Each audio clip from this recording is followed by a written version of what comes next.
Hello guys, welcome back to our channel KNA blogs.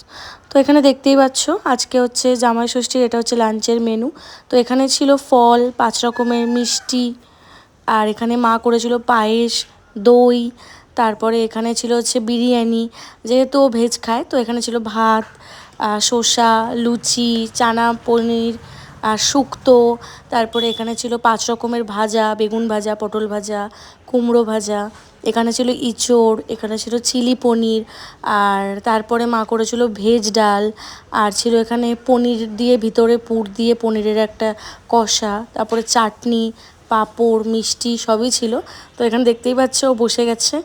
তো ওর একটু লজ্জা পাচ্ছিল খেতে খেতে ভিডিও বানাতে, তো ওই জন্য বেশি ক্লিপ নেওয়া হয়নি। তো এখানে হচ্ছে ও এই লুচি আর চানা পনির খাচ্ছিল, যেটাও সকালে ব্রেকফাস্টেও খেয়েছিল, তো লাঞ্চেও খাবে বলেছিল। এটা তো ওর ভালোই লেগেছে ও বলছিল। আর ও একটু লজ্জা পাচ্ছিলো বলে আমি আর বেশি ভিডিও নিইনি।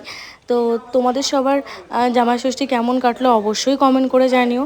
আর সবাই সবার জামাই ষষ্ঠীর আউটফিটটা আমাদের সাথে শেয়ার করবে। আর এটা ছিল আজকের আমাদের আউটফিট। তো এই যে ও একটা পরেছিল হচ্ছে গ্রিন কালারের পাঞ্জাবি, আর আমি একটা বাটল গ্রিন কালারের শাড়ি পরেছিলাম। অবশ্যই কমেন্ট করে জানিও আমাদের কেমন লাগছে। তো এখানে মা অনেক রকমই জিনিসপত্র রান্না করেছিল, তো সব তো খাওয়া যায় না, যতটা পেরেছে খেয়েছে। তো আরও সব কিছু ভিডিও তোমাদের সাথে শেয়ার করব। আজকে এই পর্যন্তই। এটাই ছিল আমাদের ফার্স্টের বার জামাই ষষ্ঠী, মানে এটা আমাদের প্রথম জামাই ষষ্ঠী। তো এইভাবেই কাটালাম আমরা জামাই ষষ্ঠীটা। তোমাদের ভিডিও অবশ্যই শেয়ার করো। টাটা।